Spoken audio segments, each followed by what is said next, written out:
everyone. I'm Rose Marie Ellery, former chair, and I was born in Brighton and went to school here, went to business college, went to Toronto and worked in the CIBC office, then came back to Brighton, and a few years later I was married, and except for a time we went out west, 15 months, lived in Kelowna. I've lived in Brighton now the rest of my life. I was born in my grandparents' home on Prince Edward Street, which is now part of the condos that are there, and it was a lovely old brick home and a magnolia tree in the front. Always came to Brighton schools, never to the country school. We lived out R6 Brighton, which is just above where the present school is. But no, we were brought into school here for both junior and high, and went to my grandparents for lunch, and it was always a hot meal. And as I said, this was the home on Prince Edward Street. But one thing I can remember about my grandfather, after we would eat, he'd always go to the sink, and his back would be to me and my grandmother. I finally found out later he was rinsing his teeth. And it never occurred to me what he was doing when I was younger. And went to school. We lived on the farm, and always came into, my sister was much, much older, about 11 years older than I was, so she learned to drive. So she, when she went to business, she drove us into school, and we had many, many friends, and they all lived in Brighton. And I remember one girl in particular, her dad was in the armed forces. Well, we thought that was really something, somebody living in Brighton. Her dad was down at the base. And just lots of good friends. I have lots of school pictures, I think, and always wore, Mom wouldn't let me just let my hair hang down. I had to have it in braids or tied back some way. And I remember one, when I was a teenager, invited to a friend's house, and they were having a party, and I borrowed a sweater to wear, because mine weren't that nice, I thought. And then I let my hair, I came down out to ready to leave, and I'd let my hair all hang down. My mother made me go back, and she braided it for me. So I had braids most of my life. I was lucky if I had ringlets once in a while. Something I remember when I was going to school, I was in grade 2, I know, and Miss Strong was our teacher. And when I went home one day, Dad says, go up and see what your mother's got. So I go upstairs, and here's a new baby laying with my mother. Well, here I was in grade 2. Well, I didn't know anything what was going on. And so it took me a good 2 weeks at least before I could go up to my teacher and say, you know, I have a new baby sister. And she said, oh, yes, I know. Well, that kind of deflated me, because I thought, how does she know when I have just found out? And then another thing I remember is going to public school was Suzanne Cooey. Her dad had Cooey Metal Products here. And there was where the Rosie's is right now, and along that block, that was a hotel. And the entrance was right about where Rosie's is.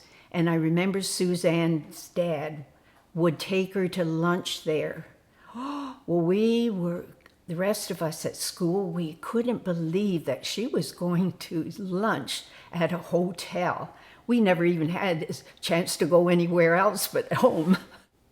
After I was married, my husband was Anglican, and I had always gone to the United Church. But anyways, I decided I'd go to the Anglican, which I've enjoyed every minute of it. I learned so much and so many nice friends.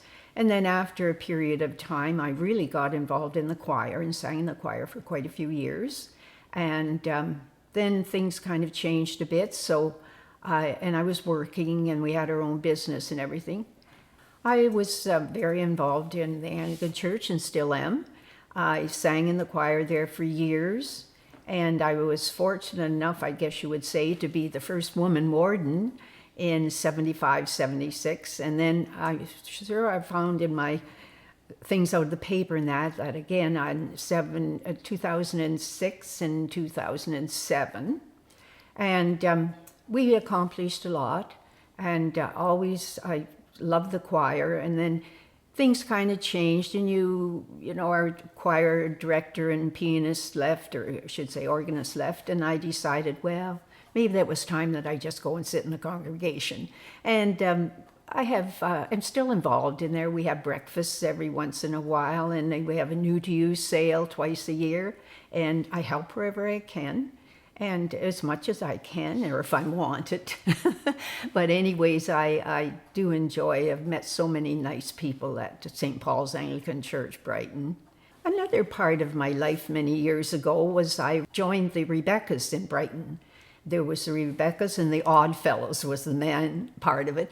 But anyways, it was a nice way to meet people, and you went to other lodges, Trenton, Colburn, Coburg, and meet a lot of other nice people, and I enjoyed it, and I did that for quite some time. After a while, you get so involved in other things, and then maybe with the family, being teenagers and that, I thought I was needed more.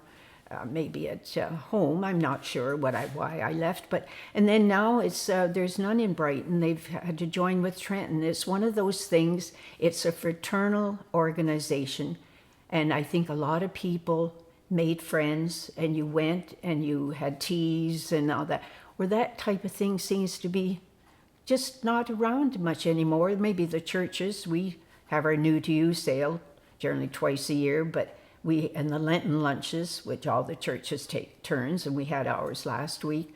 But other than that, people have so many things in their lives now that they just want to do, and they don't have the same feelings for fraternal organizations, I guess.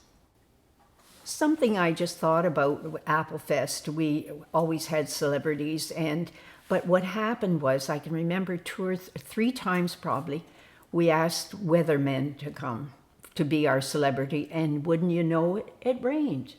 They always took it in good heed and didn't bother them, and they rode I remember Dave Duvall riding in the one and holding an umbrella to keep himself dry.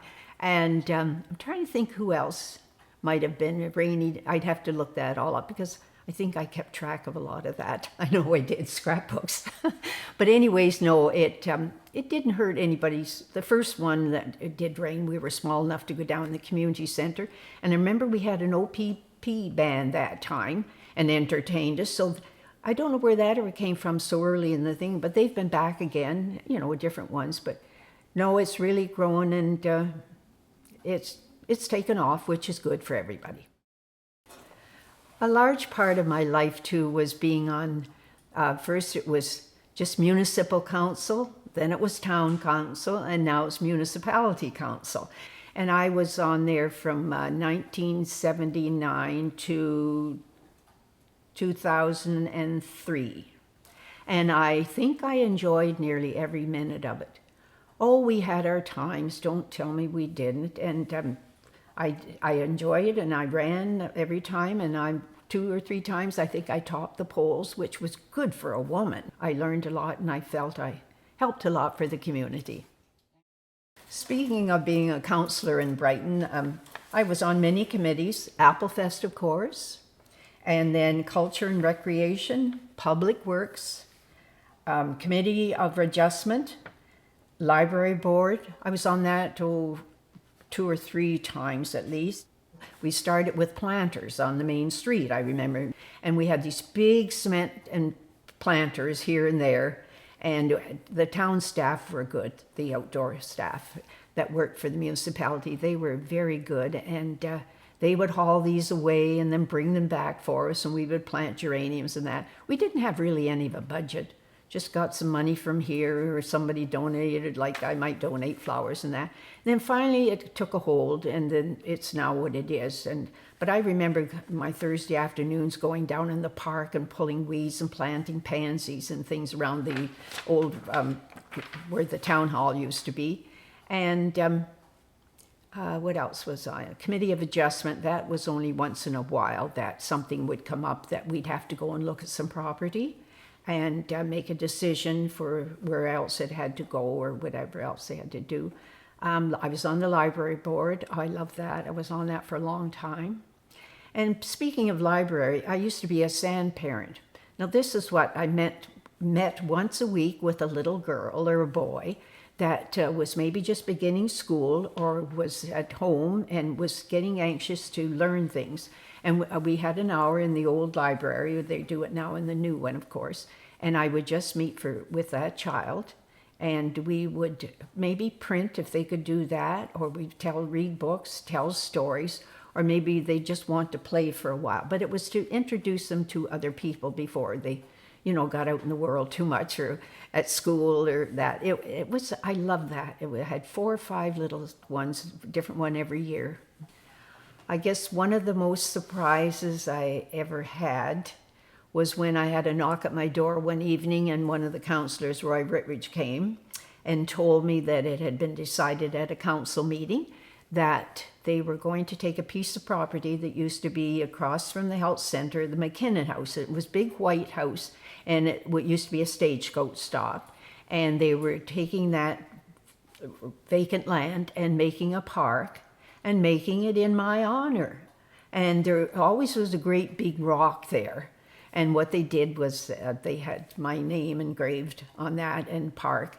And the Horticulture Society, those people look after it now. Oh, if I'm walking by, I go up and pull some dandelions or whatever I can. I can't stand weeds, I guess, and I don't mind doing that. But, oh, what a surprise. I did everything because I wanted to do it and because I liked doing it. But what an honor to have the citizens of Brighton, and especially the council at that time, to do this in my honor.